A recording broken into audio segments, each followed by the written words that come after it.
하지만 하겠습니다.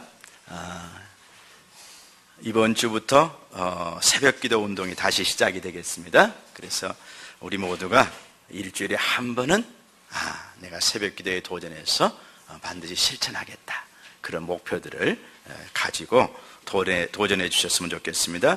8월 4일까지, 8월 3일까지 그렇게 하고 8월 4일부터 또 14일까지는 이제 특별 새벽기도 하던 것처럼 우리가 전폭으로 새벽기도를 했으면 좋겠습니다. 그리고 수양회를 우리가 갔으면 좋겠습니다.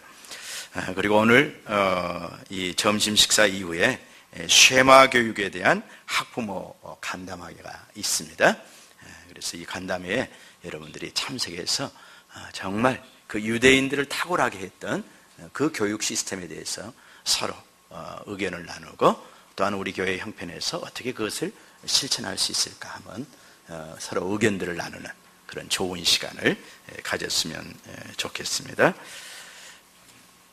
오늘 말씀을 보겠습니다. 오늘 말씀을 준비하면서 저의 대학 시절이 기억이 났습니다. 저는 의미 문제를 가지고 극심한 방황을 하다가 하나님을 만나기 때문에 저의 첫 번째 하나님은 의미의 하나님이십니다. 나의 영원하고도 절대적인 의미가 되시는, 내 삶의 의미가 되시는 그 의미의 하나님을 저는 첫 번째로 만났습니다. 그런데 그 의미의 하나님을 만난 그 은혜도 시간이 가니까 조금씩 사라지기 시작했습니다. 한 2, 3년 지나니까 사라지기 시작했습니다. 그때부터 제 마음속에 오늘 말씀 속에 있는 그 정죄하는 시스템이 가동이 된 것입니다. 하나님의 말씀이 모두가 다 율법으로 다가오는 것입니다. 너는 이러한 죄인이야, 너는 이것을 해야 되는데 왜 이것을 못해? 하나님의 말씀이 무거운 짐으로 다가오기 시작했습니다. 그래서 하나님의 말씀대로 살지 못한 나를 내 스스로가 정죄하기 시작했습니다. 그리고 또 과거에 실패했던 그리고 허물과 제약을 저질렀던 모든 삶이 다 기억이 나는 것입니다. 다 이렇게 생각이 나면서 그것들로 인해서 제 마음이 황폐해지기 시작했습니다. 우울해지기 시작했습니다. 그러면서 정말 과거에 실수했던 그 부끄러운 과거는 찢을 수만 있다 그러면 내 역사, 내 인생의 역사의 한 페이지를 딱 찢어서 없애버리고 싶었습니다. 그런데도 없앨 수 없는 것이 내 인생사입니다. 또 내 모습입니다. 그러면서 한없이 절망했던 그런 기억이 납니다. 그래서 수없이 내 자신의 내면을 들여다보면서 그 부족한 나 자신을 정죄하고 판단하고 그렇게 우울한 감정을 가지고 살았던 그런 때가 있었습니다. 또 그것과 동시에 또 내 마음에 일어나는 그 내적인 고통의 세계가 그런 세계 안에 나를 정죄하는 시스템 속에 들어가니까 또 어떤 세계가 있냐면 나를 그렇게 열등하게 보는 거예요. 내 자신을 열등한 존재로 보는 것입니다. 그래서 정말 나처럼 초라하고 작은 자가 없는 것 같았습니다. 정말 하찮은 자 같이 느껴졌습니다. 내가 정말 이런 모습을 하고도 내가 세상을 살아야 되나? 세상에서 나처럼 부족하고 나처럼 작고 초라하고 정말 그 천한 자가 없는 것처럼 그렇게 느껴졌습니다. 그런 시스템 속에서 이 대학 시절에 한 기간을 제가 고통했던 그런 때가 있었습니다. 그런데 그때 하나님이 사랑의 하나님으로, 은혜의 하나님으로 저를 또 만나 주셨습니다. 제가 극심한 이 죄책감과 정죄의식에 빠져서 정말 하늘을 쳐다볼 수 없이 모든 이 세상의 빛이 회색빛으로 보이던 그런 때가 있었는데, 그때 하나님이 저의 모든 허물과 죄를 용서하시고 그 사랑으로 감싸주시는 그 사랑을 그때 제가 경험하게 됩니다. 그래서 그때 이제 진정 죄사함을 주시는, 나를 아무 조건 없이 내 있는 모습 그대로를 받아주시고 죄사함의 은혜를 주시고 당신의 자녀로 받아주신 그 하나님의 사랑의 하나님, 의미의 하나님에서 이제 발전해서 사랑의 하나님, 내 죄사함을 주시는 그 사랑의 하나님을 제가 만나면서 이제 대학 시절 신앙생활을 마치게 되었던 그런 은혜스러운 기억이 났습니다. 우리가 예수를 믿음으로 구원받기 전까지는 어떻게 살았을까요? 한마디로 죄의 종으로 살아왔습니다. 육체가 방탕을 쫓아가면 방탕을 따라갑니다. 육체가 탐욕을 따라가면 그 탐욕을 따라갑니다. 육체가 음란을 쫓아가면 음란을 따라갑니다. 육체가 미움을 쫓아가면 나도 미움을 따라갑니다. 우리의 육체가 술과 담배를 쫓아가면 그 술과 담배를 따라갑니다. 그리고 이렇게 육체를 따라 살다 보면은 이제 죄책감과 정죄의식이 물밀듯 들어와 가지고 이제 그 죄책감과 정죄의식 속에서 우리가 살아가게 되는 것입니다. 이와 같은 삶의 모습이 바로 예수를 믿기 전에 죄의 종으로 살았던 우리들의 모습인 것입니다. 사도 바울은 로마서 7장 23절과 24절에서 다음과 같이 고백하고 있습니다. 내 지체 속에서 한 다른 법이 내 마음의 법과 싸워 내 지체 속에 있는 죄의 법으로 나를 사로잡는 것을 보는도다. 오호라, 나는 공고한 사람이로다. 이 사망의 몸에서 누가 나를 건져내랴. 사도 바울이 마음의 법으로는 하나님의 법을 사랑하고 선을 행하고자 몸부림을 쳤습니다. 그런데 이 자기 속에 또 다른 지체의 법이, 죄의 법이 있어가지고 그 죄로 이끌어가는 그 법이 더 강해서 결국에는 범죄하게 되는 자신의 그 모습을 보게 되는 것입니다. 그리고 자기 자신에 대해서 탄식을 하는 것입니다. 오호라, 나는 공고한 사람이로다. 나처럼 비참한 자가 어디 있느냐? 정말 비참한 자신으로서 자기 발견을 하는 것입니다. 그리고 이 사망의 몸에서 누가 나를 건져내겠는가? 정말 절망적인 그런 부르짖음을 쏟아내고 있는 것을 알 수가 있습니다. 이러한 사도 바울의 고백처럼 우리는 마음으로는 육체의 소욕이 잘못되었다는 것을 알고 따르지 않기를 원하지만 죄의 세력이 워낙 강해서 결국 범죄하게 되는 비참한 그런 존재인 것입니다. 이러한 저희들을 하나님께서는 믿음으로 구원하여 주셨습니다. 예수를 믿는 우리는 누구일까요? 예수 안에 있는 우리의 정체성을 알고 우리가 생명의 성령의 법으로 다스림을 받을 때 우리는 진정한 자유와 행복을 누릴 수 있는 것입니다. 오늘 말씀을 통해 결코 정죄함이 없는 은혜의 시스템 속으로 우리 모두가 들어갈 수 있기를 주의 이름으로 축원합니다. 저는 이 말씀을 준비하면서 우리 교회 공동체가 그 은혜의 시스템 속에 있는 그런 모습을 꿈꾸었습니다. 우리 안에 그 어떤 정죄하고 정죄받는 그런 어떤 생각이나 감정도 다 사라지고 정말 하나님 앞에서 은혜 받은 자로, 그리고 서로를 정말 그 하나님의 사랑으로 감싸주는 그 은혜의 공동체의 비전을 꿈꾸었습니다. 그리고 여러분의 가정이 그러한 은혜의 시스템 속에서 정말 부부가 서로 사랑하고 부부가 또한 자녀들과 그렇게 서로 사랑하는, 부모가 자녀들과 서로 사랑하는 그 은혜의 공동체, 사랑의 공동체를 바라볼 수 있었습니다. 이것이 하나님께서 이 땅에서 우리 교회를 통해서 오늘날 예수 그리스도를 믿는 믿음의 공동체를 통해서 꿈꾸시는 아름다운 세계인 것입니다.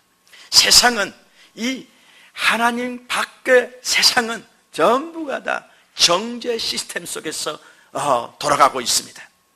옳고 그른 것, 그리고 어떤 가치관을 가지고 옳고 그른 것을 따지고, 그리고 가치 매김을 하고, 전부 그런 조건적이고 옳고 그런 시스템 속에서 전부 돌아가고 있습니다. 그러니까 우리가 쉴 곳이 없는 것입니다. 세상에서는 우리가 쉴 곳이 없습니다. 어떤 한 분이 저에게 그런 고백을 했습니다. 아들한테 너무 서운합니다. 아들한테 너무 서운합니다. 제가 그 아들을 어떻게 키웠는데 정말 죽고 싶고 집 나가고 싶고 싶은 고통에서 어떻게 지기들을 키웠는데 이제 혼자 남은 나를 이렇게 대할 수 있습니까? 하고 그 분노에 사로잡혀서 토로하시는 그런 분의 그 부르짖음을 들을 수가 있었습니다. 사연은 그랬습니다. 어느 날 아들이, 어머님, 제가 처갓집에 이렇게 목돈을 좀 모아서 처갓집을 도왔습니다. 이렇게 큰 돈을 좀 모아가지고 처갓집에 어려움이 있으니까 그걸 도운 거예요. 그거 얼마나 좋습니까? 얼마나 좋습니까? 그런데 이분 안에 있는 상처는, 이분 안에 있는 그 상처, 아들을 키우면서 받은 이 상처가 정죄의 시스템 속에 있기 때문에, 나는 너를 죽으라고 이렇게 키웠는데 너는 네 처갓집은 그렇게도 생각하면서 네 엄마에 대해서는 왜 이렇게 소홀해? 이런 분노가 있는 것입니다. 분노의 시스템이 가동이 되고 있는 것입니다. 그래서 자식도 소용이 없습니다. 그렇게 토로를 하는 것입니다. 그렇게 토로를 하는 것입니다. 이것이 이 세상 속에서 돌아가는 시스템입니다. 정죄의 시스템 속에서 우리가 다 살고 있습니다. 그리고 서로 판단하고 정죄하고 비난하고 비판하고, 이 세상이 전부 이렇게 해서 또 상처 주고 상처받고, 이런 속에서, 이런 시스템 속에서 우리가 살고 있는 것입니다. 이런 시스템 속에는 쉼이 없습니다. 쉼이 없습니다. 그리고 사회가 요구하는 조건을 갖추지 못한 자들은 전부 실패자로 낙오같이 낙인이 찍히고, 마음 둘 곳을 찾지 못합니다. 찾지 못합니다. 이것이 오늘날 우리가 살아가고 있는 이 세상의 시스템입니다. 하나님은 이러한 세상의 시스템 속에서 교회라는 정말 결코 정죄함이 없는 은혜의 시스템을 만드시고, 이 속에서, 이 시스템 속에서 세상을 구원하시기를 원하시는 겁니다. 세상에 수고하고 무거운 짐진 자들아, 다 내게로 오라. 내가 너희를 쉬게 하리라. 쉼이 없는 인생들을 쉬게 해주시기를 원하고 계십니다. 사랑하는 여러분, 여러분의 가정이, 또 우리 교회가 이런 은혜의 시스템 속에 온전히 이 은혜의 시스템이 작동하는 그런 세계로 들어가는 것이 얼마나 이 시대에 중요한 것인지 오늘 말씀을 통해서 깨달을 수 있기를 주의 이름으로 축원합니다. 네 가지 주제로 나눠서 본문을 살펴보고자 합니다. 첫째는 제1, 결코 정죄함이 없는 은혜의 법이라는 주제로 첫 번째 주제를 나누겠습니다. 두 번째는 조건 없는 사랑의 법이라는 제목으로 두 번째 주제를 나누겠습니다. 세 번째는 자원하여 성령을 좇는 삶이라는 주제로 여러분과 은혜를 나누겠습니다. 그리고 마지막으로는 정죄의 영으로부터 종교의 영으로부터 자유하는 비결에 대해서 여러분과 같이 나누고자 합니다. 그러므로 이제 그리스도 예수 안에 있는 자에게는 결코 정죄함이 없다고 오늘 말씀 8장 1절 말씀은 선포하고 있습니다. 그리고 그 이유에 대해 생명의 성령의 법이 죄와 사망의 법에서 너를 해방하였음이라고 말하고 있습니다. 생명의 성령의 법이란 무엇일까요? 오직 믿음으로 의롭게 되고 구원받는다는 믿음의 법을 말합니다. 우리 앞에는 우리 죄 때문에 갈보리 산 위 십자가에서 피 흘려 죽으시고 부활하신 예수 그리스도가 있습니다. 사랑하는 여러분, 우리 앞에는 바로 우리를 위해서 죽으시고 부활하신 예수 그리스도가 있습니다. 이 예수 그리스도를 믿기만 하면 누구든지 남녀노소 빈부 귀천할 것 없이 구원받는 믿음의 법인 것입니다. 이 믿음의 법을 집행하시는 하나님이 누구이실까요? 바로 성령 하나님이신 것입니다. 성령 하나님이 우리가 믿도록 도와주시고 믿을 때 죽어있던 우리의 영적인 생명을 살려주시는 것입니다.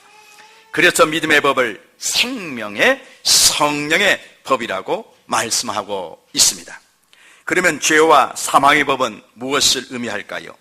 죄와 사망의 법은 한마디로 율법대로 살아야만이 구원을 얻는다는 구약 성경의 행위의 법을 말합니다. 구약시대 사람들은 짐승을 죽여서 언약을 맺고 하나님과 언약을 맺고 그 언약인 모세의 율법을 지켜야만이 구원을 받았습니다. 그러나 타락한 인간은 하나님의 거룩한 율법대로 살아갈 힘이 없습니다. 그래서 인간은 하나님의 율법을 일방적으로 다 파기해 버렸습니다. 로마서 3장 23절 말씀에 보면은 모든 사람이 죄를 범하였음에 하나님의 영광에 이르지 못하더니라고 말씀하고 있습니다. 율법이 있는 유대인들은 유대인대로, 양심의 법에 따라 살아가는 이방인들은 이방인대로 하나님의 법을 지키지 못함으로 모두 죄 아래 거하게 된 것입니다. 결국 율법은 죄 아래에 있는 모든 인간에게 죄의 싹신 사망을 선포하고 항상 죄책감과 정죄의식 속에 살게 만들어 버렸던 것입니다. 그래서 율법을 죄와 사망의 법이라고 말하고 있는 것입니다. 율법이 우리 앞에 다가올 때마다 우리는 어쩝니까? 죄인이라고 우리가 시인할 수밖에 없고 죽을 수밖에 없다고 시인할 수밖에 없는 것입니다. 그러면 어떻게 생명의 성령의 법이 죄와 사망의 법에서 우리를 해방했을까요? 3절 상반절을 보십시다. 율법이 육신으로 말미암아 연약하여 할 수 없는 그것을 하나님께서 하셨다고 말씀하고 있습니다. 그러면 과연 하나님께서 어떻게 그것을 행하셨을까요? 3장 하반절과 4절을 보십시오. 자기 아들 독생자를 죄 있는 육신의 모양으로 이 땅에 보내셨습니다.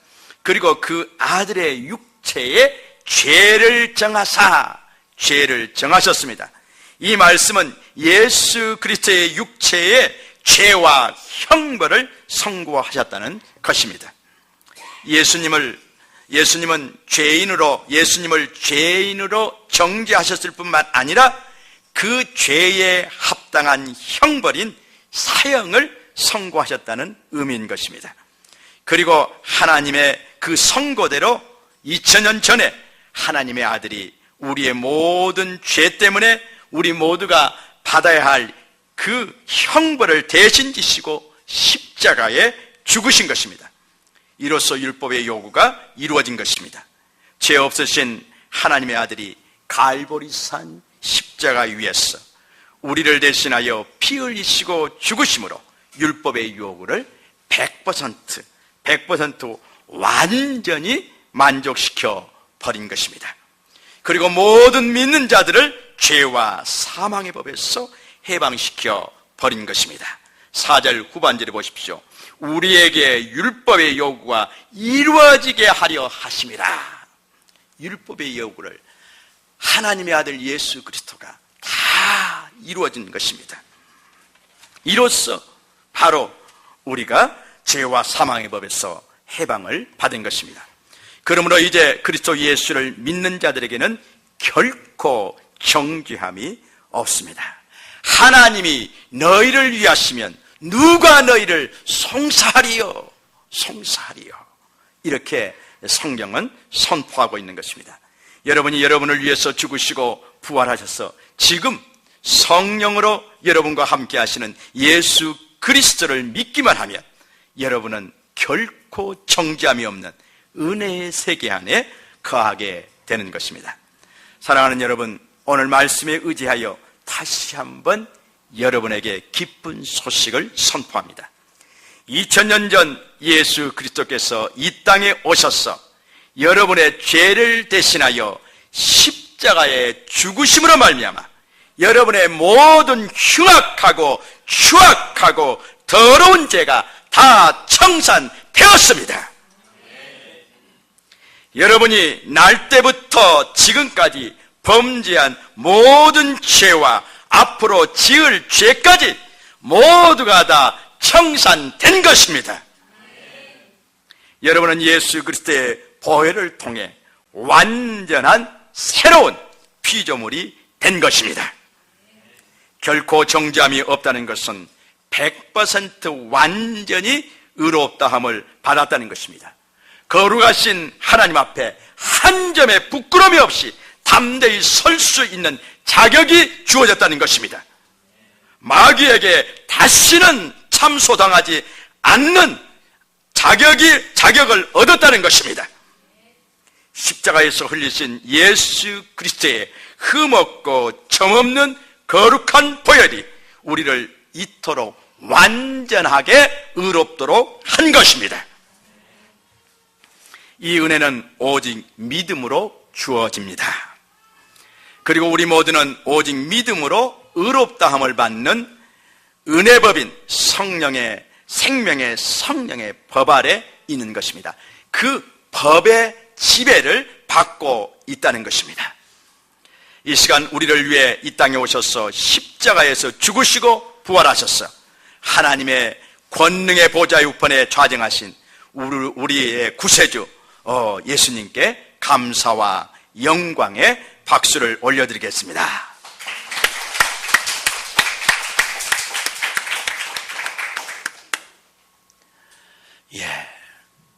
우리는 결코 정죄함이 없는 은혜의 시스템 속에 있습니다.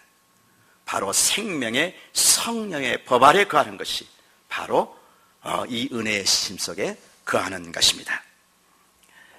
두 번째, 조건 없는 사랑의 법이 바로 생명의 성령의 법입니다. 로마서 3장 22절 말씀에 보면은 예수 그리스도는 모든 믿는 자에게 미치는 하나님의 의인이 차별이 없느니라 라고 말씀하고 있습니다. 요한복음 3장 16절 말씀은 영생은 모든 믿는 자에게 임하는 차별이 없는 은혜인 것을 말씀하고 있습니다. 예수 그리스도의 보혈은 어떤 특정한 사람들의 죄를 위해서가 아니라 모든 인류의 죄를 위해서 십자가에서 흘리신 것입니다. 그러므로 예수 그리스도의 보혈은 모든 인류의 모든 죄악을 청산하는 위대한 능력이 있는 것입니다. 죄의 종류에도 차별이 없고 세상적인 기준에서 잘나고 못나고 해도 차별이 없고 그리고 인종에도 차별이 없습니다. 백인이든 황색인이든 흑인이든 차별이 없습니다. 민족도 차별이 없습니다. 나라도 차별이 없습니다. 문화에도 차별이 없습니다. 잘 배우고 못 배우고에도 차별이 없습니다. 부자고 가난한 자에게도 차별이 없습니다. 누구든지 있는 모습 그대로 흉악하고 부끄러운 죄를 지었음에도 불구하고, 못났음에도 불구하고, 실패했음에도 불구하고, 버림받았음에도 불구하고, 빈손이면 빈손인 그대로 예수 그리스도의 보혈을 의지하여 하나님의 보좌 앞에 나오면 우리 모두가 차별 없이 용서받고 의롭다함을 받고 영생을 얻는 것입니다. 그래서 예수 그리스도를 믿음으로 구원을 받는 세계는 조건이 없는 사랑의 세계인 것입니다. 사랑하는 여러분, 세상 시스템과 세상 종교에는 반드시 조건을 요구합니다. 종교의식을 행해야 한다. 인격적인 수양을 쌓아야 한다. 착한 행실, 좋은 행실을 행해야 한다. 도덕적인 삶을 살아야 한다. 또 공부를 잘해야 한다. 돈을 잘 벌어야 한다. 부모 말을 잘 들어야 한다. 등등 사랑받기 위한, 인정받기 위한 조건들이 전부가 다 나열이 되어 있습니다. 이러한 시스템은 값없이 조건 없이 의롭다함을 받는 은혜의 시스템이 아닌 것입니다. 우리 그리스도인들의 인격적인 변화, 착한 행실은 구원의 조건이 아니라 은혜로 구원받은 삶의 결과로 따라오는 것입니다. 이것을 우리는 잘 구별해야 됩니다. 잘 구별해야 됩니다. 우리가 좋은 행실, 착한 행실로 구원받는 것이 아닙니다. 우리가 많이 배운 것으로 구원받는 것이 아닙니다. 우리가 가문이 좋아서 구원받는 것이 아닙니다. 우리가 은혜로 택함받고 은혜로 믿음으로 구원받는 것입니다.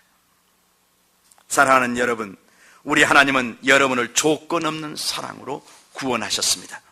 우리가 죄를 지었음에도 불구하고, 못났음에도 불구하고, 버림받았음에도 불구하고, 실패했음에도 불구하고, 죄 지은 그대로, 못난 그대로, 버림받고 상처받은 그대로, 실패한 그대로 십자가 앞에 나아가 예수 그리스도의 그 흘리신 보혈을 믿고 영접할 때 차별이 없이 결코 정죄함이 없는 그 죄사함의 은혜가 쏟아져 들어오고 의롭다함을 받고 영생을 얻는 것입니다.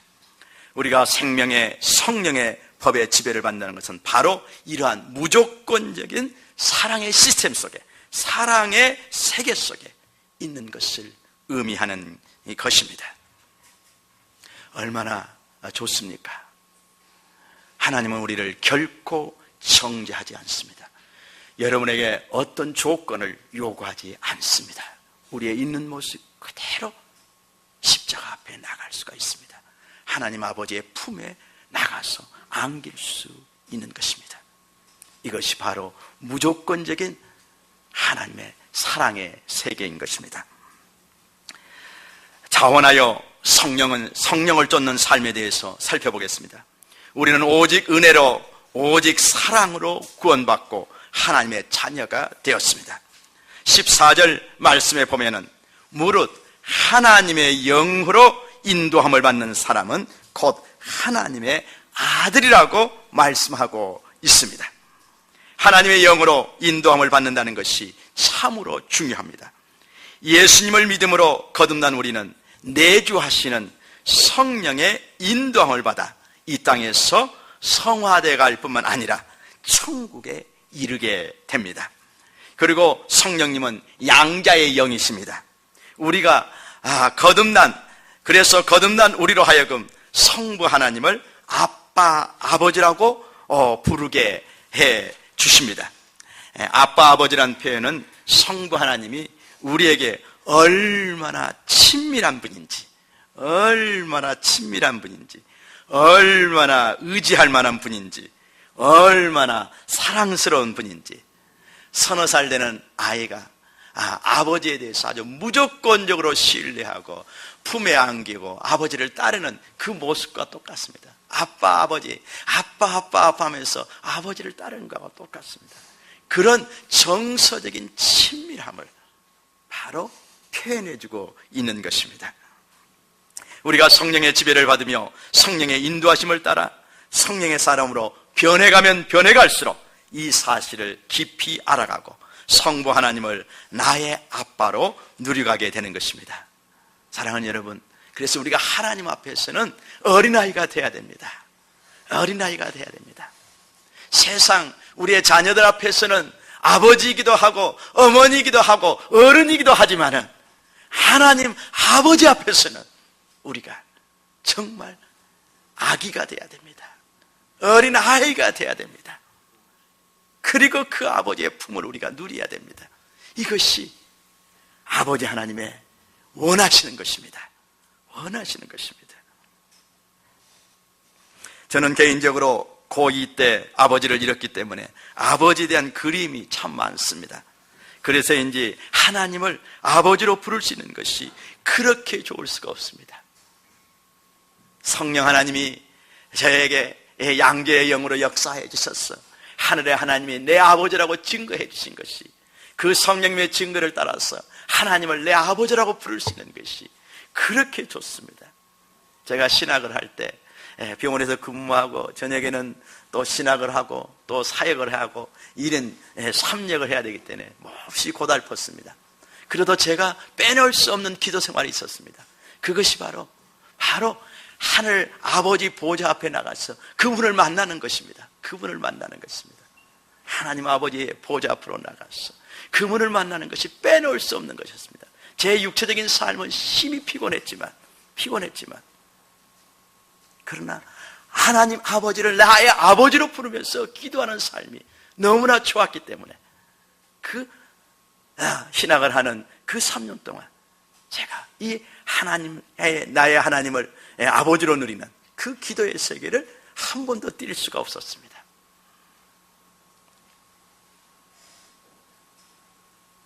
아브라함의 복의 세계를 가지고 아버지 앞에 나가고, 사도 바울의 그 아버지의 세계를 가지고 하늘 아버지 앞에 나가고, 주기도문에서 가르쳐 주신 그 예수님의 그 주기도문을 가지고 하나님 앞에 나가서 그렇게 하늘의 하나님을 나의 아버지로 누리는 것이 그렇게 행복하고 좋을 수가 없었습니다.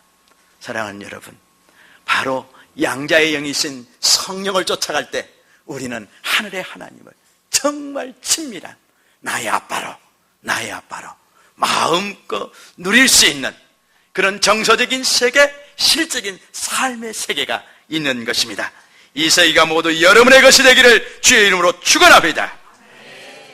사랑하는 여러분, 우리가 성령 안에 거하고 성령을 따라가면 반드시 우리의 죽을 몸도 삽니다.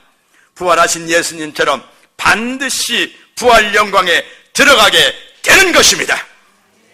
우리 성령님은 부활의 영이십니다.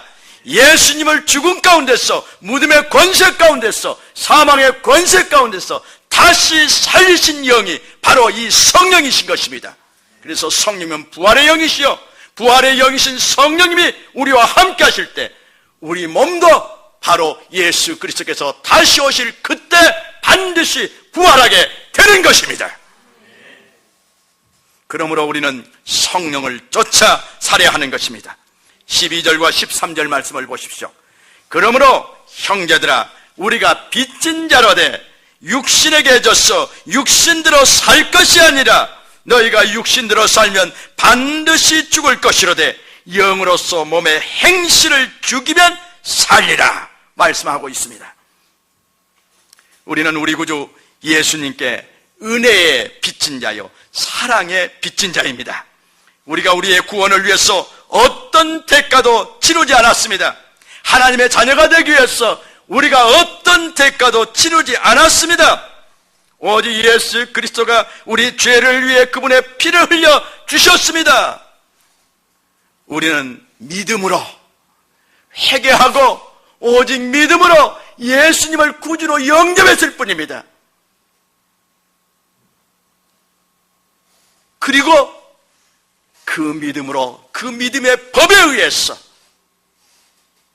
우리는 구원받고 하나님의 자녀가 된 것입니다. 그래서 우리는 우리 주 예수 그리스도와 하나님께 은혜의 빚진 자인 것입니다. 우리가 이 사실을 깊이 알면 알수록 이제 육신의 소욕을 거절하고 성령을 쫓아 행하게 됩니다. 주님을 사랑하고 아버지를 사랑하면 사랑할수록 하나님과 원수되는 육신의 생각을 거절하고 생명과 평안을 가져오고 생명을 가져오는 영의 생각을 하게 되는 것입니다. 생각뿐만 아니라 행동 또한 육신해져서 육신대로 살지 않게 되는 것입니다. 은혜의 빚진 자들만이, 빚진 자의 심정을 가지고 사는 자들만이 바로 육신대로 살지 않냐고 육신을 쳐서 성령께 복종시키는 삶을 살 수 있는 것입니다. 이것이 바로 결코 다시는 정죄함이 없는 은혜의 시스템 안에서 살아가는 그리스도인들의 삶인 것입니다. 우리가 성령의 생명의 성령의 법에 지배를 받기 전 예수의 부활, 이 보혈을, 예수의 보혈로 죄의 사함을 받기 전에는 죄와 사망의 법이 우리를 지배했습니다. 이때 우리는 항상 율법적인 생각으로, 율법적인 생각, 율법적인 사고방식으로 살고 행동했습니다. 율법이나 양신의 법을 지키지 못함으로 항상 죄책감과 정죄의식을 가지고 살며 죄와 사망의 종노릇을 하였습니다. 그런데 이제 믿음의 법인 바로 생명의 성령의 법에 의해 죄와 사망의 법에서 우리가 해방되었습니다. 하나님의 자녀인 이제 자유자가 된 것입니다. 이제 우리가 하나님의 법에 매이는 것은 율법의 빚진 자가 되어 자원하여 사랑으로 매이는 것입니다. 우리에게 하나님의 계명은 여전히 있습니다. 하나님을 첫째로 사랑하라. 내 이웃을 내 몸과 같이 사랑하라. 그리고 육신의 소욕을 쫓지 말라. 세상을 사랑하지 말라 하는 계명은 우리에게 여전히 있습니다. 그런데 이 계명의 메인은 우리의 마음의 태도가 완전히 180도 바뀌어버린 것입니다. 우리가 하나님의 계명을 율법으로 받을 때는 그 지켜야만이 하나님 앞에 의롭다함을 받을 것 같고, 그리고 지켜야만이 구원을 받을 것 같고, 지켜야만이 하나님의 사랑을 받을 것 같았기 때문에 그 율법을 지키고 하나님의 계명을 지키고자 몸부림을 쳤습니다. 그런데 우리 인간은 육신이 약하여서 하나님의 계명을 지킬 수가 없습니다. 우리 타락한 인간은 결코 하나님의 법을 지킬 수가 없습니다. 그래서 이제 죄책감과 정죄의식을 가지고 죄와 사망의 지배를 받으면서 우리가 살게 되는 것입니다. 그런데 이런 율법적인 태도가 이제 완전히 바뀌어버린 것입니다. 은혜의 빚진 자가 되어서, 사랑의 빚진 자가 되어서 사랑하는 주님 때문에, 사랑하는 하늘의 아버지 때문에 아버지의 계명을 사랑하고 아버지의 계명을 즐거워하고 순종하는 것입니다. 순종하는 것입니다. 우리 아이들이 아버지와 어머니와 깊은 사랑의 관계 속에 들어갈 때 그 아버지와 어머니의 말씀을 사랑하게 됩니다. 사랑하게 됩니다. 그럴 때 하지 말라 하는 것을 사랑으로 반응해서 아버지 그럴게요, 어머니 그럴게요, 이것을 좀 했으면 좋겠다 이렇게 말할 때는 아버지 그렇게 하겠습니다, 어머니 그렇게 하겠습니다. 그때는 그 자녀들이 아버지의 말씀을 따르고 어머니의 말씀을 따르는 것이 하나도 힘이 들지 않습니다. 아버지를 향한, 어머니를 향한 그 사랑이 그 계명을 가볍게 해버립니다. 아니, 가볍게 하는 정도가 아니라 즐겁게 해버립니다. 즐겁게 해버립니다. 내 사랑하는 아버지를 위해서, 사랑하는 어머니를 위해서 내가 순종할 수 있다는 것이 너무나 복이라는 것을 깨닫게 되는 것입니다. 너무나 복이라는 것을 깨닫게 되는 것입니다. 이렇게 우리가 하나님의 계명에 매이는 것이 아주 180도 바뀌게 되는 것입니다. 은혜의 시스템 속에 들어온 성도들의 삶이 바로 이러한 삶인 것입니다.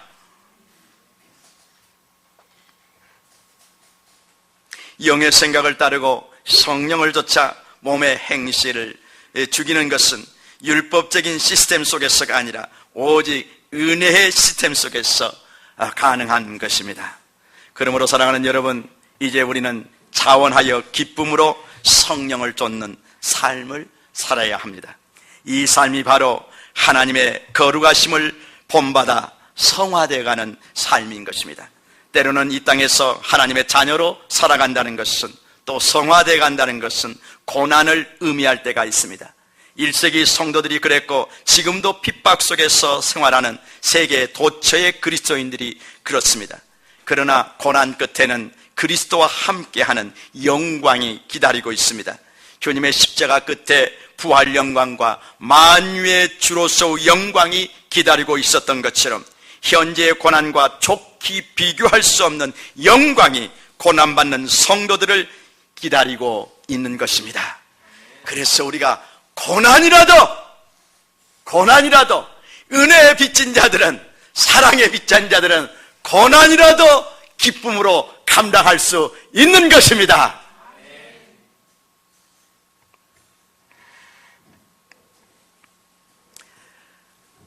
정죄의 영으로부터 어떻게 우리가 온전히 자유할 수 있는지, 그 비결에 대해서 살펴보고자 합니다. 이 말씀으로 메시지를 끝내고자 합니다. 우리는 하나님의 무한하신 사랑으로 다시는 결코 정죄함이 없는 은혜 속으로 들어왔습니다. 믿음으로 구원받고 믿음으로 생명의 성령의 법을 따라가는 우리에게는 오직 은혜의 시스템만이 작동합니다. 그래서 우리가 은혜로 사는 것입니다.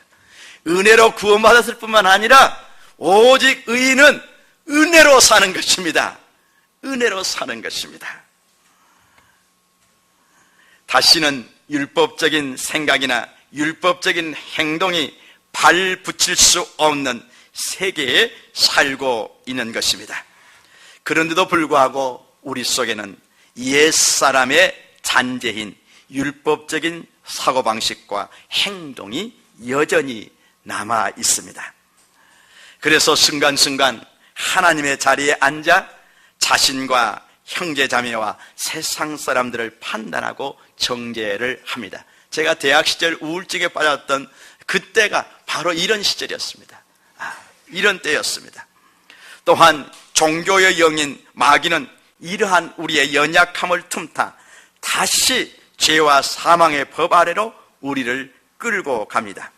그래서 하나님에 대한 믿음과 사랑이 식어지게 하고, 성도 간의 사랑이 식어지게 하고, 은혜와 생명과 활력이 넘치는 우리의 신앙생활을 율법주의적인, 의무적인, 기쁨이 없는 그런 신앙생활로 바꾸어 버리는 것입니다.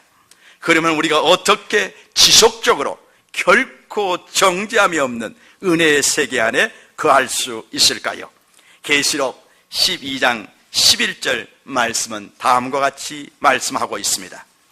또 우리 형제들이 어린 양의 피와 자기들이 증언하는 말씀으로써 그를 이기었으니 그들은 죽기까지 자기들의 생명을 아끼지 아니하였도다. 계시록 12장 11절 말씀입니다. 이 말씀은 너무도 중요한 말씀입니다. 사랑하는 여러분, 우리가 지속적으로 은혜의 시스템 속에 우리가 살아가려면 이 말씀을 꼭 붙들어야 됩니다. 이 말씀을 꼭 붙들어야 됩니다. 여기서 그는 밤낮으로 우리를 정죄하고 참소하는 마귀를 의미합니다. 밤낮으로 우리를 정죄하고 참소하는 마귀를 의미합니다. 마귀는요, 이 하나님의 이 은혜의 말씀, 이 사랑의 말씀마저, 이 말씀마저 율법으로 작동하도록 해서 우리를 정죄합니다. 성경 말씀에 너는 이렇게 살아야 된다 했는데 너는 그렇게 살고 있지 못하잖아. 그래서 너는 죄인이라고, 너는 하나님의 자녀가 될 자격이 없다고, 언제 내가 하나님의 말씀을 지킬 수 있어서 내가 하나님 구원받은 줄 아냐 하고 우리가 이렇게 마귀한테 담대히 선포를 할 수 있어야 되는데, 마귀가 이렇게 거짓말을 할 때 속아가지고 그래 아이고 하나님의 말씀을 어겼으니까 나는 이 구원받을 자격이 없어. 사랑받을 자격이 없어 하고 마귀와 똑같이 또 합심 동역해서 자기 자신을 정죄하고 판단하고 우울증에 빠지는 것입니다. 우울증에 빠지는 것입니다. 마귀가 이렇게 역사하는 것입니다. 여기서 그는 밤낮으로 여러분을 정죄하고 참소하는 마귀가 존재하고 그 마귀를 의미한다는 것을 분명히 아십시오.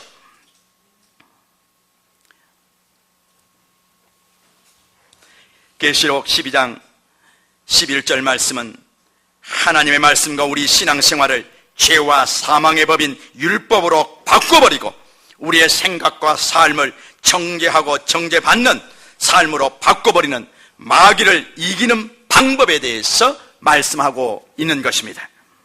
우리가 은혜의 시스템 속에 지속적으로 거할 수 있는 비결이 이 말씀 속에 들어있습니다. 첫째는 날마다 십자가에서 흘리신 어린 양의 피의 은혜를 먹고 마셔야 합니다. 어린 양의 피의 은혜를 우리가 먹고 마시지 않으면 우리는 마귀에게 금방 참소당하고 맙니다. 그래서 우리는 십자가의 말씀을 붙들고 갈보리 산 위에 세워진 그 십자가 앞으로 기도 가운데 나아가야 하는 것입니다. 우리가 날마다 십자가 앞에 서야 되는 이유가 거기에 있습니다. 우리의 마음이 은혜가 떨어지고 우리의 마음이 황폐해질 때마다 항상 십자가 앞에 다시 서야 하는 이유가 거기에 있습니다. 예수님의 보혈의 은혜만이 바로 우리를 이 정죄하는 이 시스템 속에서 우리를 구원해 주기 때문에 그러는 것입니다. 그 십자가 앞에 나아가 십자가에 달리신 그 피투성이 되신 주님을 바라볼 때 우리의 가슴이 값없이 은혜로 죄사함을 주시는 결코 정점이 없는 여전히 살아계셔서 지금도 이 순간에도 마귀에게 참소당하고 있는 그 순간에도 무조건적인 사랑으로 그 믿음을 보시고 나를 받아주시는 정죄함이 없는 주님의 사랑, 아버지의 사랑을 우리가 만나는 것입니다. 우리가 십자가 앞에 날마다 서야 될 이유가 거기에 있는 것입니다. 저는 근래에 십자가 앞에 나갈 때마다 폭포수같이 쏟아지는 저의 죄와 허물과 저의 모든 실수를 다 덮어버리고도 남는, 그리고 저를 살리신 보혈의 은혜를 경험하며 살고 있습니다. 이 눈을 감고 십자가에 이 갈보리 산 위에 세워진 십자가를 바라보면 그 십자가 마치 내 눈앞에 있는 것 같습니다. 그리고 그 십자가에서 나를 용서하신 결코 정죄함이 없는 그 보혈의 은혜가 제 가슴으로 쏟아져 들어오는 것을 느낄 수 있습니다. 그 은혜 속에 얼마나 감사가 나오는지, 그 은혜 속에서 제 속사람이 얼마나 강건해지는지, 얼마나 행복해지는지 모릅니다. 이와 같이 어린 양의 피의 은혜를 날마다 먹고 마시며 살 때 죄와 사망의 법이 우리의 생각과 삶을 지배할 수 없는 것입니다. 둘째로, 자기들이 증언하는 말씀으로 이길 수 있습니다. 우리에게는 하나님의 말씀이 있고 그 하나님의 말씀을 믿는 믿음이 있습니다.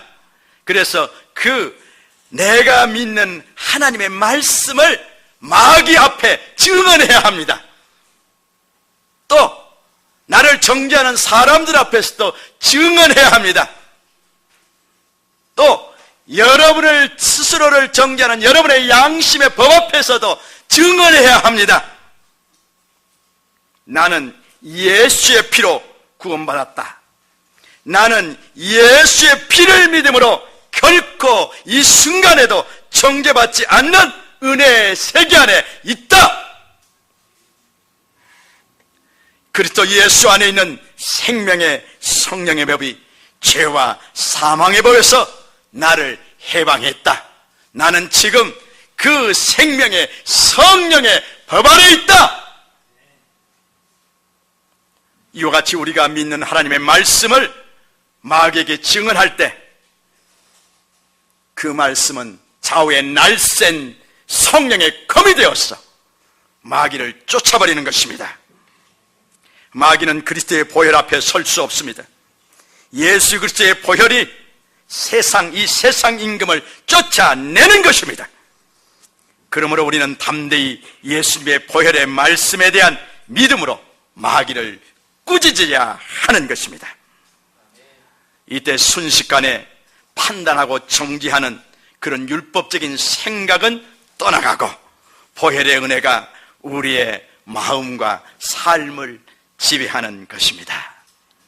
이 말씀을 준비하면서 2주 동안 제가 얼마나 하루 종일 이 은혜의 시스템 속에 살고 있나 하는 것을 제가 시험을 좀 해봤습니다. 아침에 일어나서부터 저녁에 잘 때까지 내가 얼마나 많은 시간 이 정죄의 시스템 속에 들어가 있는가, 얼마나 많은 시간 은혜의 시스템 속에 들어가 있는가. 그런데 아직도 한 10% 정도는, 10% 제 삶의 시간 중에 한 10% 정도는 이 순간적으로 판단하고 정죄하는 그런 시스템 속에 내가 들어가는 것을 봐요. 그걸 깨닫고 즉시 나오지만은 아직도 내가 이런 시스템 속에 자주 들어갈 수 있구나, 그런 연약함을 제가 발견합니다. 저의 이러한 상황을 여러분에게 말씀드린 것은 우리 모두가 다 동일하기 때문에 그렇습니다. 어쩌면 여러분 중에는 여러분이 하루 종일 그 시간을 거의 90%는 이런 정죄와 판단의 시스템 속에서 그런 사고 속에서 살 수도 있고 그런 언행을 하고 살 수도 있습니다. 그럴 때 여러분은 여러분의 마음속에 행복이 없습니다. 여러분 자신을 정죄할 수 있고 판단할 수도 있고 또 누군가를 정죄하고 판단할 수 있는데 그것이 여러분의 마음속에 들어오면, 여러분의 생각의 영역에 들어오면 그것은 여러분의 마음의 행복을 빼앗아가 버립니다. 예수님께 우리가 받은 그 은혜를 사라지게 해버립니다. 그래서 우리가 깨어서 하나님의 말씀으로 마귀를 꾸짖어야 되는 것입니다. 셋째는 성령을 의지해야 합니다. 바로 성령께서 생명의 법, 믿음의 법, 은혜의 법, 사랑의 법을 집행하시는 분입니다. 성령께서 은혜의 법인 그 믿음의 법을 우리의 삶 속에서 집행하시는 분입니다. 그래서 우리는 이 집행하시는 성령님을 정말 잘 알고 이분과 친밀한 관계를 맺고 이분을 항상 우리가 의지해야 하는 것입니다. 성령은 항상 우리는 결코 정죄함이 없는 믿음의 법이요, 은혜의 법이요, 생명의 성령의 법 아래로 이끌어 가십니다. 우리는 성령을 의지해서 얼마든지 죄와 마귀를 이길 수 있는 것입니다. 한 형제의 간증으로 마치고자 합니다. 그는 예수를 믿고 난 다음에 술과 담배는 쉽게 끊을 수 있었습니다. 그런데 끊을 수 없는 한 죄악된 습관이 있었습니다. 이것 때문에 너무너무 괴로웠습니다. 그 습관이 바로 음란죄였습니다. 음란한 생각을 하고 음란한 짓을 하는 그것을 끊을 수가 없었습니다. 그래서 그는 가슴을 치면서 자책을 했습니다. 그러던 어느 날 그는 이렇게 하나님께 기도했습니다. 하나님, 나는 예수를 믿지만 음란죄를 자꾸 범하게 됩니다. 그러니 하나님께서 그때마다 채찍으로 저를 때려서 음란죄를 짓지 않게 해주세요 하고 정말 절박하게 하나님 앞에 부르짖었습니다. 눈물로 진실되게 간절히 그렇게 기도했습니다. 이렇게 기도하던 중에 문득 이 형제 속에 전에 들었던 설교 말씀이 생각이 났습니다. 그 목사님이 그렇게 설교에 선포했습니다. 죄의 포로가 되었던 우리가 해방되어 나올 때는 성령의 날개를 타고 나와야 합니다. 죄의 포로가 되었던 우리가 해방되어 나올 때는 성령의 날개를 타고 나와야 합니다. 마치 이스라엘 백성이 출애굽할 때 성령의 날개를 타고 출애굽한 것처럼 우리가 죄의 포로에서 나올 때는, 해방될 때는 성령의 날개를 타고 나와야 하는 것입니다. 이 말씀이 생각이 난 것입니다. 그래서 그는 즉시 주님, 성령의 능력으로 나를 도우소서 하고 성령을 의지했습니다. 그리고 눈물로 간절히 기도했습니다. 그런데 그렇게 무릎을 꿇고 기도하자마자 즉각적으로 성령의 능력이 그에게 임했습니다. 성령의 능력이 임하자마자 음란죄를 짓고 싶어하는 그 음란한 짓을 하고 싶은 생각이 깨끗이 사라지고 말았습니다. 깨끗이 사라지고 말았습니다. 우리 지금 시대는 이 음란한 영이 온 세상, 우리 자녀들과 온 세상을 이끌고 있는 시대예요. 이 시대. 이 죄와 음란한 영의 역사를 이길 수 있는 힘이 성령을 초청하고 의지하는 것임을 우리는 오늘 말씀을 통해서 알아야 하는 것입니다. 사랑하는 여러분, 우리에게 내주하시고 우리 곁에 와 계신 성령 하나님은 이토록 완벽하게 우리를 돕는 분이십니다. 우리를 도와주시면서도 결코 정죄함이 없는 사랑으로 우리를 있는 모습 그대로, 죄를 지었으면 지은 모습 그대로 우리를 품어주시면서 우리를 도와주시는 거예요. 이 형제를 도와주시듯이. 어떤 사람이 이렇게 도울 수 있겠습니까? 사람은 이 형제를 도울 수 없습니다. 이 손가락질을 하지, 판단하고 정죄를 하지, 그 죄 지은 모습을 그대로 용납하고 도울 수 있는 사람이 없습니다. 사람은. 그러나 사랑의 영이신 성령님은 바로 그 일을 하시는 것입니다. 우리가 성령님을 굳게 의지할 때 우리는 다시는 정죄의 시스템인 죄와 사망의 법 아래로 들어가지 않게 되는 것입니다. 오늘 말씀이 판단하고 정죄하는 시스템 속에서 살아가는 여러분 모두를 구원해주는 말씀이 되기를 주의 이름으로 축원합니다.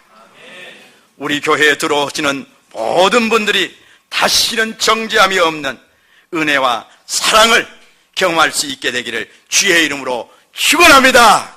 아멘. 예, 우리 모두가 정말 결코 정죄함이 없는 은혜 속에 살면서 이제 우리 교회에 들어오는 하나님이 보내주시는 수많은 영혼들, 그들을 우리가 조건 없이 받아들입시다. 조건 없이 받아들입시다. 조건 없이 사랑합시다. 그 비결은 오직 성령 충만을 받는 것입니다. 생명의 성령의 법에 우리가 충만한 것입니다.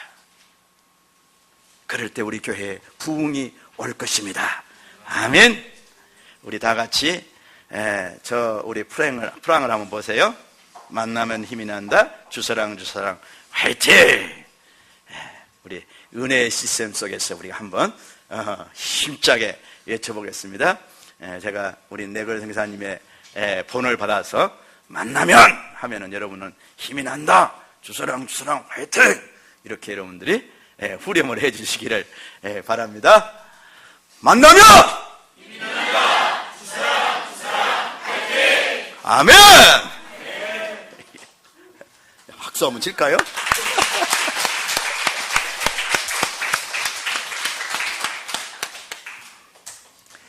자, 우리 다 같이 기도 가운데서 십자가 위에 세워진, 갈보리에 세워진 십자가 앞으로 나갑시다. 그리고 그 십자가에서 한 방울의 피도 아끼지 않으시고 우리의 죄 사함을 위해서 다 흘려주신 그 보혈의 은혜를 우리가 마시고 또 마십시다. 정말 우리의 속사람이 은혜로 충만히 채워지기까지, 우리의 가슴이 은혜로 충만히 채워지기까지 우리가 그 보혈의 은혜를 또 먹고 마시고 계속 마십시다. 그리고 그 십자가를 통해서 우리에게 들어오는 생수의 강물을 또 먹고 마십시다.